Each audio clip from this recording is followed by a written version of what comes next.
Salve Maria, louvado seja nosso Senhor Jesus Cristo, para sempre seja louvado. Estamos iniciando então agora o terceiro dia de leitura. Então terminamos os 12 dias preliminares e agora estamos na primeira semana, os 6 dias, focados no conhecimento de si próprio. Vamos iniciar o capítulo 4 da nossa leitura do tratado. Capítulo 4 da perfeita devoção à Santíssima Virgem ou perfeita consagração a Jesus Cristo.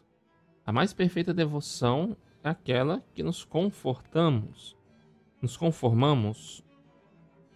unimos e consagramos mais perfeitamente a Jesus Cristo, pois toda a nossa perfeição consiste em sermos conformados, unidos e consagrados a Ele. Ora, pois que Maria é de todas as criaturas a mais conforme a Jesus Cristo, segue-se daí que de todas as devoções, a que mais consagre conforme a alma a Nosso Senhor é a devoção à Santíssima Virgem, sua Santa Mãe. E quanto mais uma alma se consagra a Maria, mais consagrada estará a Jesus Cristo. Eis porque a perfeita consagração a Jesus Cristo nada mais é que uma perfeita e inteira consagração à Santíssima Virgem. E nisso consiste a devoção que eu ensino, ou por outra, uma perfeita renovação dos votos e promessas do Santo Batismo.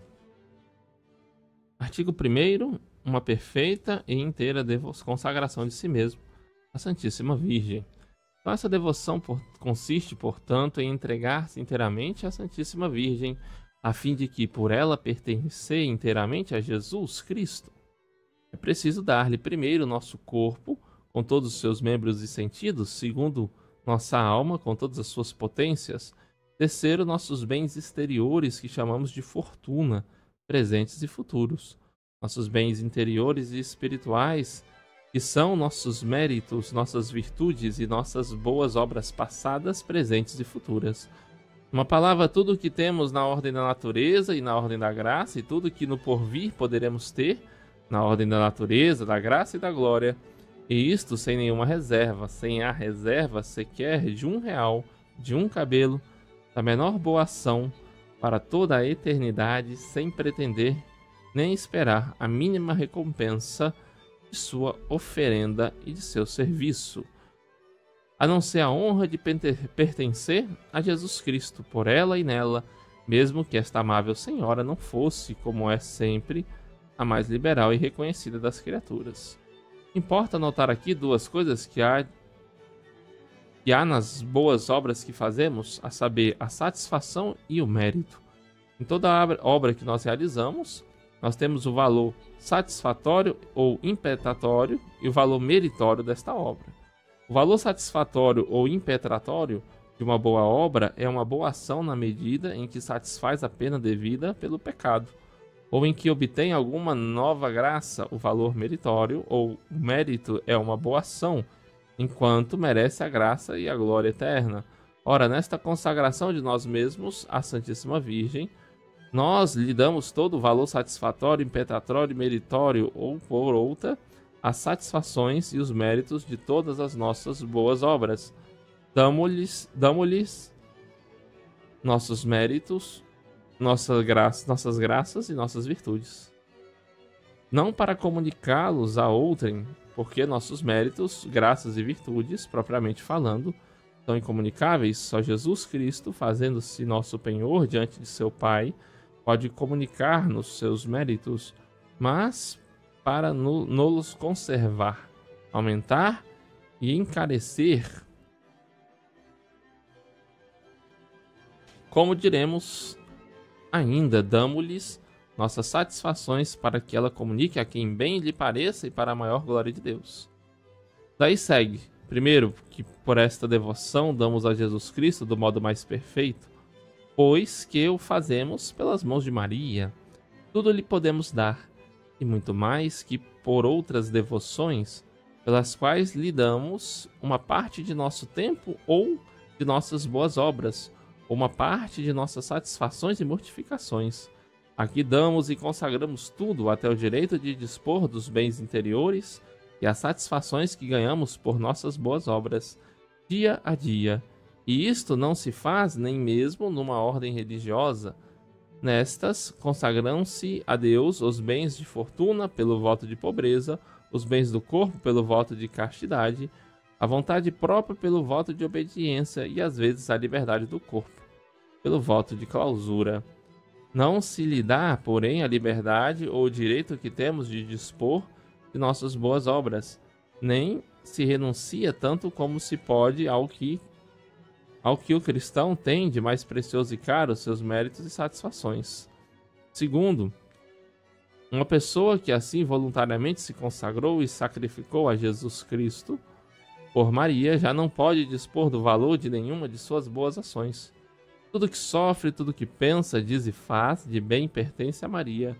Para ela, de tudo disponha, conforme a vontade e para a maior glória de seu Filho, sem que, entretanto, esta dependência prejudique de modo algum as obrigações de Estado no qual esteja presentemente ou venha a estar no futuro. Por exemplo, as obrigações de um sacerdote que, por dever de ofício ou por outro motivo, deve aplicar o valor satisfatório e impetratório da Santa Missa a um particular, pois não se faz esta oferta a não ser conforme a ordem de Deus e os deveres de Estado, né? Então vamos dar tudo à Santíssima Virgem, mas, né, nesse sentido de que estamos consagrando tudo a Jesus Cristo, né? Então Nossa Senhora, ela vai te utilizar melhor daquilo que é nosso, daquilo que ofertamos a Deus. Terceiro desses motivos, né, dessa explicação, a consagração é feita conjuntamente à Santíssima Virgem e a Jesus Cristo. A Santíssima Virgem como ao meio perfeito que Jesus escolheu para se unir a nós e a Ele, e a Nosso Senhor como nosso fim último, ao qual devemos tudo o que somos, como a nosso Redentor, nosso Deus. Segundo artigo é que essa devoção, essa consagração que São Luís está expondo é também uma perfeita renovação dos votos do batismo. Disse acima que esta devoção podia se chamar muito bem uma perfeita renovação dos votos ou promessas do santo batismo. Todo cristão antes do batismo era escravo do demônio, pois lhe pertencia. Na ocasião do batismo, o cristão, por sua própria boca ou pela seu padrinho e de sua madrinha, renunciou a Satanás, as suas pompas e obras, e tomou Jesus Cristo para seu mestre e soberano Senhor, passando a depender dele na qualidade de escravo por amor. É o que se faz pela presente devoção. Renuncia-se, como está indicado na fórmula da consagração, ao demônio, ao mundo, ao pecado e a si próprio, dando-se inteiramente a Jesus Cristo pelas mãos de Maria. Passe até algo mais, pois, se no batismo falamos ordinariamente pela boca de outrem, pela boca do padrinho ou da madrinha, dando-nos a Jesus Cristo por procuração, nesta devoção fazemo-lo nós mesmos voluntariamente, bem com conhecimento de causa. No batismo, não é pelas mãos de Maria que nos damos a Jesus Cristo, pelo menos de uma maneira expressa, nem fazemos a doação a ele do valor de nossas boas ações. Depois do batismo, ficamos inteiramente livres de aplicar esse valor a quem quisermos, ou de conservá-lo para nós. Por essa devoção, damo-nos, porém, a Jesus Cristo pelas mãos de Maria e lhe consagramos o valor de todas as nossas ações. No santo batismo, diz Santo Tomás, os homens fazem o voto de renunciar ao demônio e às suas pompas. In baptismo volvent homines abnunciare diabolo et pompis eius. E este voto, afirma Santo Agostinho, é o maior e o mais indispensável. Voto maximum nostrum qual volvimus nos Christo esse mansurus. É também o que dizem os canonistas. Principum votum est quod in baptismate fatimus. O voto principal é o que fazemos no batismo. Quem, entretanto, guarda tão grandemente voto, quem é que mantém fielmente as promessas do santo batismo, não é um fato que quase todos os cristãos falseiam a fidelidade que no batismo prometeram a Jesus Cristo? De onde poderá vir esse desregramento universal, senão do esquecimento em que se vive as promessas e compromissos do santo batismo? E por que cada um não ratifica espontaneamente o contrato de aliança feita com Deus, ou seu padrinho e sua madrinha? É tão verdade isso que o Concílio de Sens, convocado por ordem de Luís o Bonachão, para pôr cobro às grandes desordens dos cristãos, declarou que a causa principal da corrupção então reinante vinha do esquecimento e ignorância em que se vivia dos compromissos tomados no santo batismo, e não encontrou o melhor remédio para tão grande mal do que induzir os cristãos a renovar as promessas do santo batismo. O Catecismo do Concílio de Trento, fiel intérprete deste santo concílio, exorta os curas a fazer o mesmo, a relembrar os fiéis que estão ligados e consagrados a nosso Senhor Jesus Cristo como escravos a seu Redentor e Senhor. Eis as palavras textuais: Paracus fidelem populum ad eam ratione cohortabitur, ut sciat equissimum esse, nos ipsos non secus ac mantipia redemptori nostro et domino in perpetuum adicere et consecrare. Ora, se os concílios, os santos padres, a própria experiência nos mostram que o melhor meio de remediar os desregramentos dos cristãos é fazê-los relembrar as obrigações assumidas no batismo e renovar os votos que então fizeram, não é natural que se faça isto presentemente de um modo perfeito? Por esta devoção e consagração a Nosso Senhor por intermédio de Sua Mãe Santíssima? Digo de um modo perfeito, porque nós nos servimos nesta consagração a Jesus Cristo. Do mais perfeito de todos os meios, que é a Santíssima Virgem. Resposta a algumas objeções. Não se pode objetar que esta devoção seja nova ou sem importância.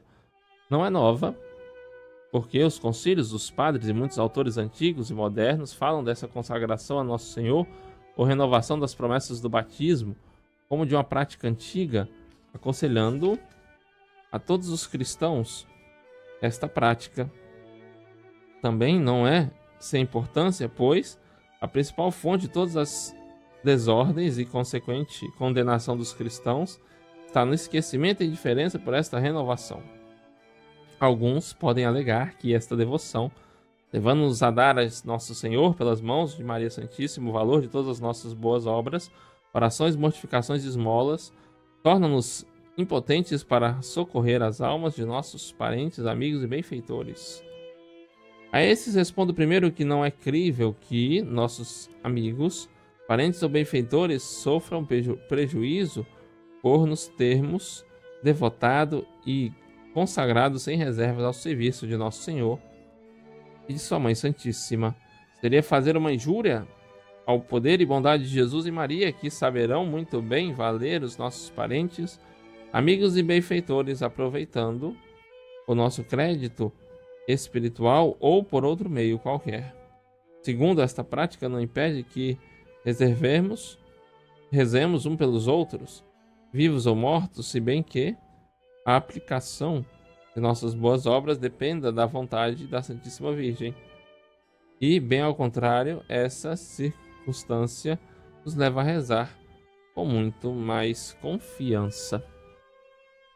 Do mesmo modo que uma pessoa rica que tivesse doado a um grande príncipe todos os seus bens, rogaria com redobrada confiança a esse príncipe que beneficiasse a algum amigo necessitado, teria até causar prazer a este príncipe dar-lhe ocasião de demonstrar seu reconhecimento a uma pessoa que de tudo se tivesse despojado para engrandecê-lo, e se tivesse reduzido à completa pobreza para honrá-lo. O mesmo se deve dizer de Nosso Senhor e da Santíssima Virgem. Eles jamais se deixarão vencer em reconhecimento. Outros dirão, talvez, se eu der à Santíssima Virgem todo o valor das minhas ações, para que ela o aplique a quem quiser, terei de sofrer muito tempo no purgatório.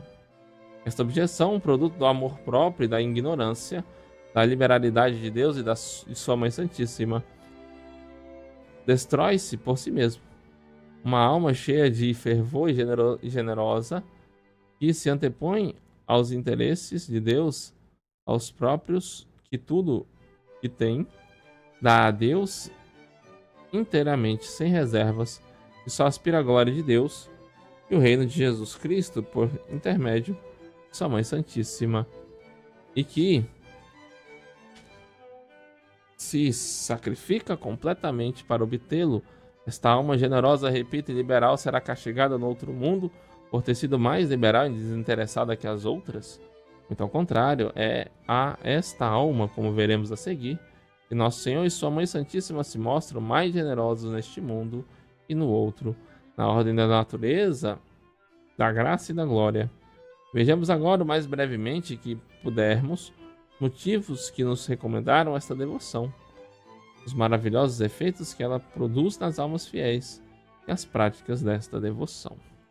Então, iniciaremos amanhã o capítulo 5º do nosso livro. Louvado seja nosso Senhor Jesus Cristo, para sempre seja louvado.